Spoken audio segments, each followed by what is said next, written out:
हमारे लिए सबसे बड़ा जो काम है वो रिक्तियों को भरने का।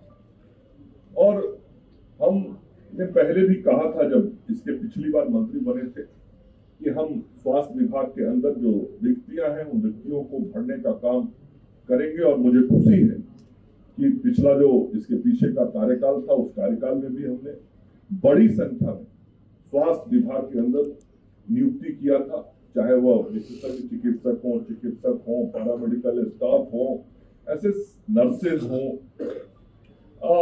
उनकी बड़ी संख्या में नियुक्ति हमने की थी। और नियुक्ति की अन्य प्रक्रियाओं को भी हमने आगे बढ़ा दिया था और कई नियुक्तियों के कार्य पाइपलाइन में थे और उनके अब परिणाम आने वाले। तो मैं बताना चाहता हूं कि अगले दिसंबर के महीने तक सामान्य चिकित्सा पदाधिकारी के 663 पद खाली हैं, उसको भर लिया जाएगा। दंत चिकित्सक के कुल 808 पद हैं, वो भी नियुक्ति की कार्रवाई दिसंबर माह तक पूर्ण कर ली जाएगी।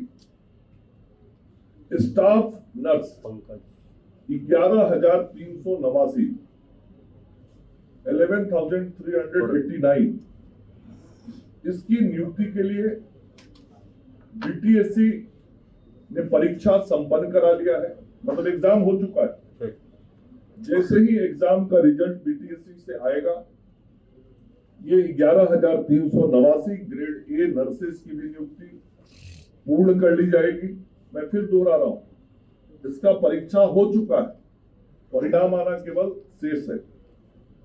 उसी तरीके से जो हमारे नर्सिंग स्कूल चलते हैं, कॉलेज चलते हैं, वहां ट्यूटर के 498 पदों के लिए बीटीएससी से परीक्षा का आयोजन संपन्न किया जा चुका है और यह भी बहुत शीघ्र इसकी अनुशंसा प्राप्त होगी बीटीएससी से और ये नियुक्ति का भी काम पूर्ण कर लिया जाएगा। उसी प्रकार से जो बराबर आप सब मीडिया के साथी भी कहते थे और मैं भी जब गांव में घूमता था, मुझे भी जो आवश्यकता महसूस होती थी कि अस्पतालों के अंदर pharmacist, dresser, lab technician, X ray technician, OT assistant, ECG technician, दंत विज्ञानी, ऐसे जो चिकित्सकों को सहयोग देते हैं और जिनके कारण चिकित्सकीय व्यवस्था बेहतर होती है, ऐसे लोगों की नियुक्तियों की बहुत आवश्यकता थी और ये सारा काम हमने पिछले कार्यकाल में किया था और उसी का परिणाम है कि फार्मासिस्ट के 2473, ड्रेसर के 3326, लैब टेक्नीशियन के 2969, 2969, एक्सरे टेक्नीशियन के 1232, ओटी असिस्टेंट के 1683, ईसीजी टेक्नीशियन के 242 और दंत विज्ञानी के 702, अर्थात कुल 12,627 12,627 ये जो पद हैं जिनकी बहुत जरूरत अस्पतालों में होती है, इनका भी परीक्षा संपन्न हो चुका है। ये जो पिछले कार्यकाल में हम लगातार प्रयास किए थे, तो जितनी नियुक्तियां बड़े पैमाने पर हमने की थी वो की थी, उसके अलावा ये सारे काम संपन्न हो चुके हैं और ये भी परीक्षा पूर्ण हो चुका है। तो बीटीएससी से इसका भी सारा जो ये नियुक्ति के लिए परीक्षा होता है वो बिहार तकनीकी सेवा आयोग के माध्यम से होता है। तो बीटीएससी से इसका भी परिणाम आते ही ये नियुक्ति का कार्य पूरा हो जाएगा। इसका मतलब ये हुआ, मैं यदि उसको कंक्लूड करूं कि अति शीघ्र जो नियुक्तियां होने वाली है, जिनके या तो परीक्षा संपन्न हो गए हैं या कार्रवाई लगभग पूर्ण हो गई है, 12,627 ये हमारे विभिन्न पदों पर, विभिन्न दायित्वों पे जो पैरामेडिकल स्टाफ है वो होंगे। उसके अलावा 11,389 ये ग्रेड ए नर्स होंगी, मतलब ये लगभग संख्या 24,000 की हुई। ट्यूटर 498, तो 24,500 करीब हुआ। दंत चिकित्सक पदाधिकारी 808, तो इसका मतलब 25,300 हुआ, और सामान्य चिकित्सा पदाधिकारी 663, मतलब लगभग 26,000 से अधिक पदों पे नियुक्ति की कार्रवाई अंतिम चरण में है, या तो नियुक्ति होने वाली है या परीक्षा का परिणाम प्रकाशित होने वाला है। बाकी सारी प्रक्रियाएं पूर्ण कर ली गई हैं, और यह मानव बल जब गांव के अस्पतालों तक पहुंचेगा तो और ताकत बढ़ेगी। ये तो मैंने बताया जो विभाग की तरफ से हो रहा है। हम सब लोग जो काम करते हैं उसमें राष्ट्रीय स्वास्थ्य मिशन का बड़ा रोल है, और एनएचएम के माध्यम से भी मानव बल की नियुक्ति का कार्य किया जाता है। एनएचएम के माध्यम से अगले 4 महीने में जो नियुक्ति की प्रक्रिया पूर्ण होगी वो मैं आपको बताना चाहता हूं। 220 नेत्र सहायक, 1504 आयुष चिकित्सा पदाधिकारी और 5,006 एएनएम, ये संभावित संख्या है, इसमें थोड़ा बढ़ सकता है। तो ये नियुक्तियां 4 महीने के अंदर पूर्ण कर ली जाएंगी। उसके अलावे जो विशेषज्ञ चिकित्सक हैं, सामान्य चिकित्सक हैं और सीएचओ हैं, वो पहले उन लोगों की नियुक्तियां हुई हैं। हजारों की संख्या में सीएचओ की नियुक्ति हुई थी। 3,000 से मुझे याद है 3,000 से ज्यादा था, 3600। और अब ये उसमें से कुछ वेटिंग लिस्ट पे नाम था, तो इसमें से जो स्पेशलिस्ट डॉक्टर हैं उनके 36, सामान्य चिकित्सा पदाधिकारी के 449 और 216 कम्युनिटी हेल्थ ऑफिसर सीएचओ, ये 1 महीने में ये पूर्ण कर लिया जाएगा। तो कुल मिला के एनएचएम के माध्यम से भी राज्य स्वास्थ्य समिति के द्वारा लगभग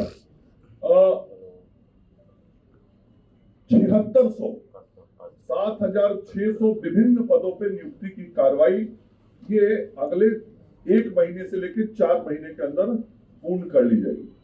तो 26,000 पहले हुआ और 6,700 ये, तो कुल मिला के जो नया रिक्रूटमेंट अगले कुछ महीनों में हो जाएगा उसकी संख्या हो गई, मैंने इसलिए एक अलग अलग करके आपको बताया है, लगभग 32,700। तो ये मानव बल जब अस्पताल में पहुंचेगा तो और बेहतर स्थिति हो पाएगी। ये हमारी प्राथमिकता है। हमारी प्राथमिकता में आयुष भी है, क्योंकि आदरणीय प्रधानमंत्री नरेंद्र मोदी जी और माननीय मुख्यमंत्री श्री नीतीश कुमार जी सदैव कहते हैं कि आयुर्वेद हो, होम्योपैथ हो, यूनानी हो, इन सभी चिकित्सा पद्धतियों के माध्यम से लोगों को, चूंकि आयुर्वेद हमारे देश की पुरानी चिकित्सा पद्धति है, इसको विकसित करना है, और इसके लिए भारत की सरकार लगातार सहयोग कर रही है। आयुष मंत्रालय सहयोग कर रहा है। तो पटना में 50 बेड का नवाब मंजिल में एक हॉस्पिटल उसके लिए बन चुका है। 7 जिला और है, दरभंगा, मधुबनी, बेगूसराय, गया जी, सिवान, गोपालगंज और मोतिहारी, जहां 15-15 करोड़ की लागत से 7 जगहों पर ये आयुष के 50 अस्पताल बनने हैं। और 10 बेड का अस्पताल अररिया, बांका और मधुबनी में ये 7-7 करोड़ रुपए की लागत से बनने वाला है। पहले सभी अस्पतालों में आंख के जांच की सुविधा नहीं थी। अभी राज्य में कुल 440 अस्पतालों में निःशुल्क नेत्र जांच की सुविधा उपलब्ध हो गई है। ये हमारा जो कम्युनिटी हेल्थ ये होता है, सामुदायिक स्वास्थ्य केंद्र, वहां तक हम सब लोग निःशुल्क नेत्र जांच कर रहे हैं, और जांचोपरांत चश्मा वितरण का काम शुरू हो रहा है। ये पिछले कुछ महीने पहले ये शुरू हुआ था, जो चल रहा है। जीविका दीदियों के माध्यम से अस्पतालों में भोजन की व्यवस्था बेहतर हो, इसके लिए लगातार हम लोग क्रमवार आगे बढ़ रहे हैं। पहले मेडिकल कॉलेज में हम लोगों ने किया, फिर डिस्ट्रिक्ट हॉस्पिटल में किया, फिर अनुमंडल अस्पताल में किया, अब हम लोग सामुदायिक स्वास्थ्य केंद्र की ओर बढ़ रहे हैं, और जीविका दीदियों के माध्यम से वहां पे मरीजों को बेहतर भोजन सुविधा मिले उसका भी काम कर रहे हैं। अभी नए 3 मेडिकल कॉलेज हॉस्पिटल लगभग बनके तैयार होने वाले हैं। भोजपुर और वैशाली ये अगले मार्च तक पूरा हो जाएगा और सिवान में अगले मार्च तक ओपीडी की सुविधा शुरू हो जाएगी और पूरी तरीके से वो दिसंबर महीने 2026 के दिसंबर तक बन के पूर्ण होगा। पटना में एक बहुत महत्वपूर्ण हॉस्पिटल हम सब लोग बना रहे हैं और वो आदरणीय मुख्यमंत्री जी की ही सोच थी, जिस सोच के अनुरूप हम सब लोगों ने उस अस्पताल को बनाने का काम शुरू किया था। आप सब लोग भी जानते हैं लोकनायक जयप्रकाश नारायण हड्डी अस्पताल जो वो सुपर स्पेशलिटी का हॉस्पिटल है, वहाँ ट्रॉमा सेंटर भी पिछले कार्यकाल में हम लोगों ने बनाया और अभी वहाँ पे 400 बेड का हॉस्पिटल बन रहा है जो 215 करोड़ की लागत से बन रहा है। ये अस्पताल भी अगले 3 महीने में बन के तैयार हो जाएगा और इस अस्पताल की विशेषता ये है कि पूरे भारत का ऑर्थो का ये सबसे बड़ा अस्पताल होगा। कहीं भी पूरे देश में 400 बेड का केवल ऑर्थो का हॉस्पिटल नहीं है। जैसे मुजफ्फरपुर में हमने 100 बेड का पीकू बनाया था, आप लोग को याद होगा 2019 की घटना के बाद, और 100 बेड का पीकू कहीं देश में नहीं।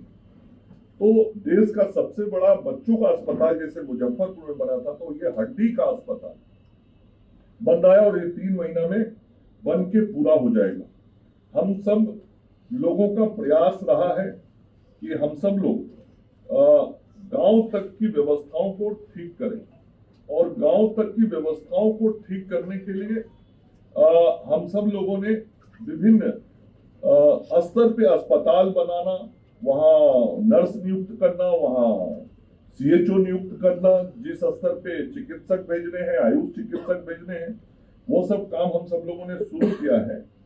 और अभी अगले 3 महीने में मैं कोई लंबा कार्य योजना तो बहुत है, कुल 925 योजनाओं का शिलान्यास हमने इस वर्ष किया था, इस साल में माननीय मुख्यमंत्री जी ने और हमने।